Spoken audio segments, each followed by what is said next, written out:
Bonjour frères et sœurs, bonjour bien-aimés, bonjour les amis, que Dieu vous bénisse. Vers les 2 heures et quelques du matin, je vous ai expliqué un peu l'histoire de Marthe et sa sœur Marie qui ont reçu Jésus chez elles dans leur maison à Béthanie. Et Lazare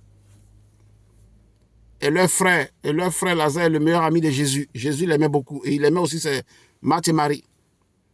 Et je vous ai expliqué que quand Jésus est rentré chez elle, Marie s'est assise au pied de Jésus pour écouter la parole de Dieu pendant que Marthe, elle était en train de s'occuper des tâches ménagères, de diverses tâches ménagères.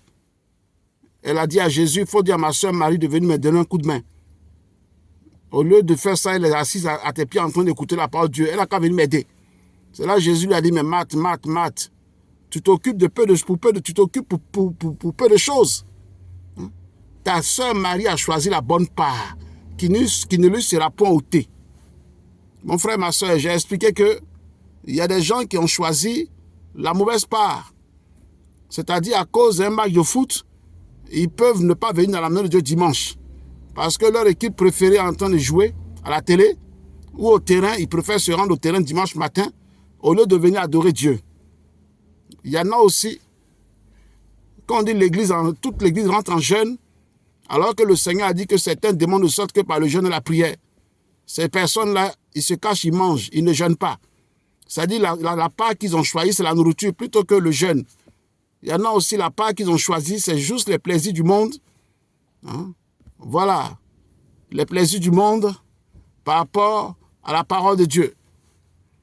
Donc, Marie a fait le bon choix et Marthe a fait le mauvais choix. Et j'ai expliqué ce matin. Et je reviens encore sur l'histoire de Marthe. Voilà, dans Luc 10, à partir du verset 38 à 42. Voilà, à 42. Voilà, Lazare, le meilleur ami de Jésus, qui était le frère de Marthe et Marie, était malade. Et elles ont envoyé les Juifs pour aller appeler Jésus. Et quand les Juifs sont allés appeler Jésus, Jésus a dit, bon, écoutez, allez dire aux sœurs de Lazare, mon ami, que j'arrive. J'arrive. Jésus a attendu 4 jours et il est arrivé à Béthanie. Mais avant d'arriver là-bas, il a dit à ses disciples que Lazare dort. Oui, Lazare dort. Les disciples me disent, mais si Lazare dort, maître, il va se réveiller. Jésus dit, je vous dis que Lazare est mort. Lazare est mort. Mais il a attendu 4 jours après, puis il est allé en Béthanie. Quand il est arrivé, Marthe est allée l'accueillir. Et elle a dit à Jésus, si tu avais été là, mon frère ne serait pas mort. Oui, si tu avais été là, mon frère ne serait pas mort. Parce que Jésus a entendu encore, il a attendu 2 jours encore dans le lieu où il était avant de se rendre à Béthanie, quand on est venu l'appeler. Et quand il est arrivé en Béthanie, Marthe dit, tu arrives trop tard, Seigneur, tu arrives trop tard. Tu arrives trop tard. Ton ami Lazare est mort. Il est mort. D'ailleurs, même là, son corps sent déjà. Ça sent déjà. Donc, Jésus a dit à Marthe que ton frère ressuscitera. Ton frère ressuscitera. Et dans le verset 24, Marthe lui dit, je sais qu'il ressuscitera à la résurrection au dernier jour. Dans le verset 25, Jésus lui dit, je suis la résurrection, la vie. Celui qui croit en moi vivra. Quand même il serait mort. Et verset 26, il dit, et quiconque vit et croit en moi ne mourra jamais. Crois, tu seras. Verset 27 m'a dit, Seigneur, je crois que tu es le Christ, tu es le Fils de Dieu qui devrait venir dans le monde. Jésus a posé une question.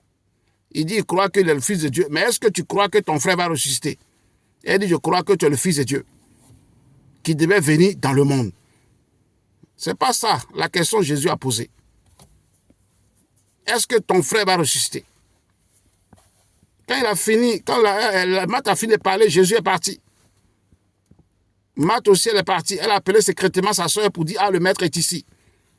Quand elles sont venues, voilà, Marthe dit encore, Ah, mon frère là, ça fait 4 jours dans le tombeau, il sent déjà. Jésus a dit à Marthe, je dis que si tu crois, tu verras la gloire de Dieu. Alors Jésus a ordonné qu'on enlève la pierre. On enlève la pierre. Et ils ont ôté la pierre et Jésus a crié d'une voix forte. Dans le verset 44. Verset 43 à 44. Et Lazare, il a appelé Lazare, il a appelé le nom de Lazare, il a appelé Lazare par son nom. Lazare, sort! Et Lazare est sorti de la tombe. Parce que le cri de Jésus est allé jusqu'à dans le séjour des morts et a ramené l'âme de Lazare dans son corps et Lazare est sorti de la tombe. Mon frère, ma soeur, je t'explique cette histoire pour te faire comprendre une chose. Dieu n'est jamais en retard. Dieu n'est jamais en retard. Il est dans son temps. Oui, Marthe dit, Maître, tu es en retard. Tu es arrivé trop tard. Ton ami Lazare, il est mort. Tu es arrivé trop tard. Il y a une ethnie chez nous en Côte d'Ivoire, on dit match va huer. Ça y est, le match est fini, et puis c'est là toi tu es arrivé. La mort a gagné. La mort a arraché ton meilleur ami, elle est partie avec lui dans le séjour des morts, c'est là que toi tu arrives. Tu es arrivé trop tard. Le médecin après la mort, c'est fini. Jésus dit non, Matt. Je ne suis pas en retard. Je suis dans mon temps. Bien-aimé, Dieu n'est pas en retard. Dieu est dans son temps. Il fait toutes choses belles en son temps. Mais est-ce que toi, tu peux comprendre cela? Ecclésiaste 3, verset 11 dit, Dieu fait toutes choses belles en son temps.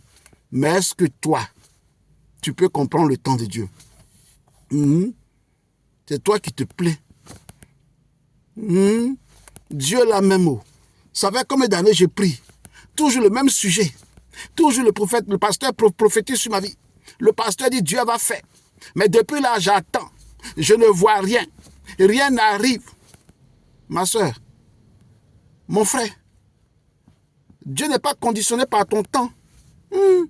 Dieu est conditionné par son temps. Il y a toi ton temps et puis à lui son temps. Oui, oui.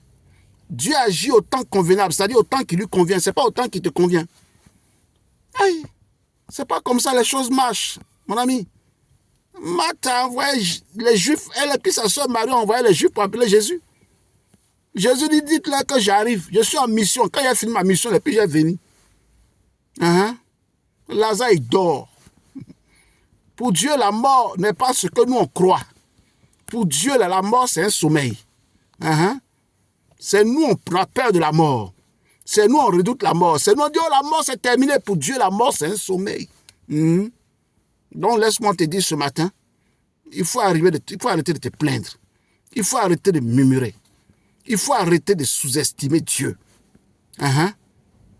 Marthe dit, il est trop tard. Le médecin après la mort. Jésus a dit à Marthe, je suis la résurrection et la vie. Ton frère Lazare va ressusciter. C'est ce qui est la vérité. Et Lazare est ressuscité. Donc Dieu n'est jamais en retard. Il est dans son temps. Et il fait toutes choses belles en son temps. Car la vie n'est pas une course. La vie est un enseignement pour comprendre son fonctionnement. La vie est un enseignement pour comprendre son fonctionnement. Ce n'est pas une course. Pour comprendre son fonctionnement et le fonctionnement de tout ce que Dieu a créé. Parce que Dieu a béni l'autre, il faut que toi aussi te bénisses aujourd'hui. Alors, il y a un ordre d'arrivée. Il dit même les premiers seront les derniers. Les derniers seront les premiers. Tu peux être le premier à arriver à l'église. Et puis celui qui est arrivé en dernier, là, Dieu peut le bénir avant toi. Parce que c'est lui qui décide, il est souverain. Et souvent aussi, il agit en fonction de notre relation avec lui. Celui qui est arrivé après toi, là, s'il prend sa relation avec Dieu très au sérieux, s'il n'a pas un pied dans le Seigneur, un pied dans le monde, là, un pied avec Dieu, un pied avec le diable, là, Dieu peut le bénir avant toi. Alors, salut. Voilà. Marchons par l'esprit. Si nous vivons par l'esprit aussi, marchons par l'esprit. Voilà. Dieu n'est jamais en retard. Jésus n'était pas en retard. Jésus était dans son temps. C'était le temps qu'il avait choisi pour ressusciter Lazare. Il n'était pas en retard. Il n'était même pas en retard. Donc Dieu n'est pas en retard dans ta vie.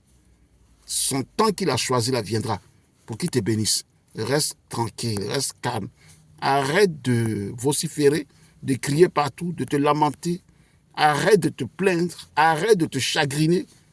Tant que le temps de Dieu n'est pas arrivé, il ne va rien se passer. Donc attends le temps de Dieu.